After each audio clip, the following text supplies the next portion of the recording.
Dink jy klein oor God? Kyk, ons sing graag, hoe groot is U? As ek so na die sterre, die wolke, die maan, die skepping kyk, dan moet my siel juig, hoe groot is U? Maar in jou daaglikse lewe, dink jy ook so groot aan God? Dink jy dalk klein oor God? In Efesiërs 3 vers 20 lees ons die gebed van Paulus vir die Efesiërs. En in daardie gebed, aan die einde van die gebed, sê Paulus in sy gebed, hy bid dat hulle sal uitvind, dis nou ek en jy ook, dat God magtig is, dat hy die krag het, en dat hy magtig is om oneindig meer te doen as wat ons bid, of selfs wat ons dink om te bid. God is magtig om oneindig meer te doen, as wat ons selfs dink om van hom te bid. So, wanneer ons van God bid, sommer net daai bietjie ekstra krag vir vandag, net 'n paar rand in my sak, net 'n bietjie beter voel, net 'n klein bietjie meer kalmte, dan sal ek deur hierdie dag kom. Dan dink ons eintlik klein oor God, of wanneer ons begin twyfel, wanneer ons voor groot situasies te staan kom, groot uitdagings, groot drome wat ons het, maar dalk ook groot krisisse wat vir ons in die oë staar, ons kan dink, kan God regtig vir my hierdeur kry? Dis wanneer ons klein begin dink oor God, en daar staan, God is magtig om oneindig meer te doen, as wat ons bid, wat ons self dink om te bid. Kom ons kyk net na 'n paar voorbeelde in die Bybel. In Genesis 18 vers 14 lees ons waar God vir Abraham en Sara kom beloof het, dat daar vir hulle 'n groot nageslag sal wees, en nou lyk dit nie asof dit gaan gebeur nie, en dan lag Sara as die engele kom sê dat sy swanger gaan raak, want haar situasie is nou heeltemal onmoontlik, sy sal 'n ouer dame, te oud om nog kinders te hê, lewensgevaarlik om kinders te hê, en dan lag sy, toe sy hierdie belofte van die engele kry. En dan sê hulle daar vir haar in Genesis 18 vers 14, is God dan nie groot en sterk genoeg om te doen wat hy beloof het nie? Is God dan nie groot genoeg nie? In Lukas 1 vers 37, Markus 10 vers waar die 27. disippels net besef hoe moeilik, hoe onmoontlik dit is vir 'n gierige mens, 'n ryk gierige mens om in die hemel te kom, omdat hy te veel op sy eie finansies gaan staatmaak, omdat hy homself te veel gaan boost, hy word in God in sy eie reg, en hy vergeet van die God wat hom eintlik al hierdie dinge voorsien het. Dan sê hulle, maar dan is dit onmoontlik vir enige een van ons om in die hemel te kom, want al is ons nie ryk nie. Ons het ook maar ons dinge wat ons wegtrek van God, wat vir ons laat steun op ons eie vermoëns. Hulle besef toe, as Jesus dit oor hierdie rykgierige aards kan sê, dan is dit ook vir hulle onmoontlik om in die hemel te kom. En dan sê Christus, dit lyk miskien vir julle dan nou onmoontlik, vir enige mens om goed genoeg te wees om in die hemel te kom, maar vir God is alle dinge moontlik. Daai lees ons in Lukas 1 vers 37. Maar dan dink nou maar aan al die talle, eindelose wonderwerke waarvan ons lees in die Bybel. Dat mense selfs uit die dood het opgestaan het, 3 dae, 4 dae nadat hulle gesterwe het. Blindes wat van geboorte af blind is, wat dan kan sien nadat modder aan hulle oë gesmeer is en hulle dit weer afspoel. Dis mos net nie moontlik nie. Vandag se tyd sal enige oogspesialis vir jou sê, man, jy kan die wêreld se beste modder aan jou oë smeer en afvryf. Ek sê vir jou, jy sal nooit weer kan sien nie. Jy kon nog nooit gesien het nie.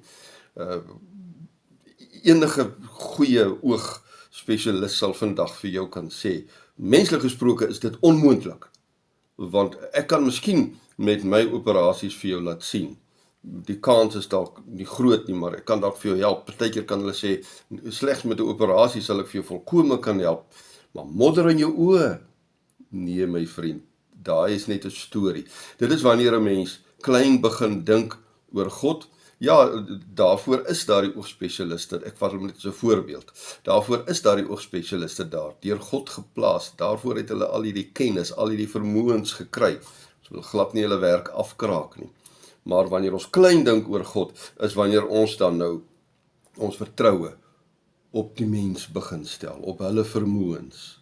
Of wanneer ons begin hoor as hulle sê, dis onmoontlik. Jou saak is onmoontlik, jy gaan maar blind bly die res van jou lewe. Een van die groot wonderwerke, die visse en die brode, daar kon die disippels ook klein gedink het oor God. Here, ons het net hierdie klein bietjie kos. Ons sal miskien vir 1 of 2 mensies kan gee. Dan gaan ons vir God sê dankie. Ons kon ten minste 1 of 2 mensies gevoed het. En dan vermeerder Jesus Christus daardie visse en brode, en dan wys hy hoe waar dit is wat Paulus geskryf het, hoe hy gesê het, God is magtig om oneindig meer te doen, as wat julle kan dink, of kan bid, want ons lees dat daar nog mandjies oorskiet kos, oorgebly het daardie dag. Wat van 'n moordenaar, wat van 'n rower, sal so 'n persoon in die hemel kan kom? Sal iemand wat plaasmoorde gepleeg het in die hemel kan kom? Ons wil nie eens daaraan dink, ons wil nie eens daaroor praat nie, ons het almal ons emosies en ons gevoelens daaroor, en niemand van ons kan ooit moorde en roof en plundering ooit goed praat nie, maar daarna kan so 'n mens ooit in hulle harte so verander dat hulle in die hemel kan kom. Lukas 23 vers 43, daar waar die rower aan die kruis hang, wat daar vir hom, hy kry klaar sy doodsvonnis, sy doodstraf, hy kry dit klaar. Dis onmoontlik dat daar vir hom nog enigstens redding kan wees. Hy kan nog nooit weer in 'n kerk kom, hy kan nog nooit weer na enige boodskap luister nie. Hy kan nie gedoop word nie, hy kan nie getuienisse lewer nie, hy kan nie gaan probeer regmaak nie, dit is onmoontlik. En dan dink hy eintlik maar klein oor God en sê, Here, dink net aan my, as u vandag in u koninkryk kom. Dink net aan my. Maar dan kom wys God vir hom, ek kan oneindig meer doen, as net dink aan jou. Ek sê vir jou, vandag sal jy saam met my in die paradys wees.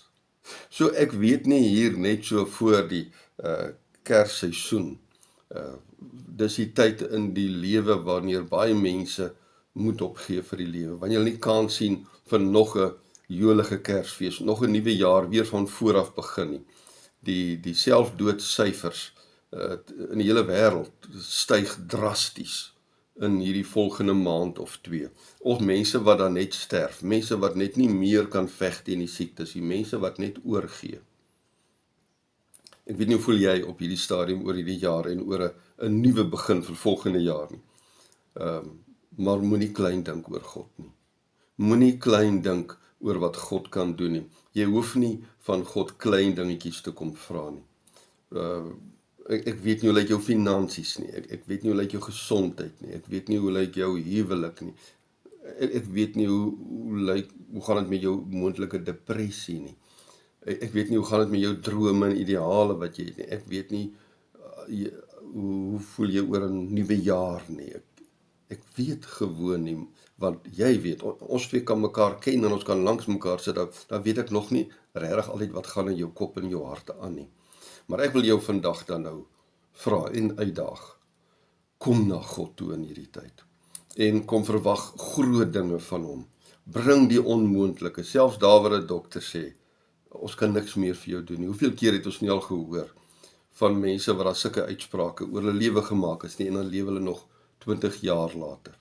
Kyk, dit is ook waar, dat nie alle gelowiges wat werklik opreg glo en bid en vertrou, dat hulle van hulle kankers genees word nie. Hulle sterwe dikwels aan hulle kanker. Ons begrawe hulle. Hoeveel van jou vriende wat dalk saam met jou die diagnose gekry het van kanker, is nie dalk intussen al weg nie. Jy is nog hier. Nie almal word deur God gesond gemaak nie. Ons weet ook natuurlik dat selfs die dood nie vir ons uit God se hand kan kry nie. By God is niks onmoontlik nie. Dat ons selfs na hierdie lewe, na hierdie kanker, nog steeds in 'n ewige lewe saam met hom kan ingaan. By God is niks onmoontlik nie. Dan gee vir ons oneindig meer as wat ons hier op aarde gehad het. So, dis waar, almal word nie op aarde gesond nie, almal se finansies kom nie reg nie, maar God kan oneindig meer doen, op ander maniere wat ons dalk nie nou eens kan dink nie. Daarom nooi ek jou, daarom vra ek nou vir jou. Bring jou lewe vandag opnuut na God toe. Kom met vertroue en geloof, God kan oneindig meer doen. Moenie klein dink oor God nie, dink groot oor hom. Dink groter oor hom as oor enige situasie, oor enige gevaar, enige vyand, enige politieke toestand, oor enige oorlog, enige iets wat jou vandag in die oë staar. Bring dit vir God. In Lukas 6 Johannes in die Evangelie 6 vers 35 sê die Here Jesus, ek is die brood van die lewe. Ek is die brood wat lewe gee. Ek wil vir jou die volle brood gee. Wanneer ek en jy klein dink oor God, dan bid ons vir krummeltjies.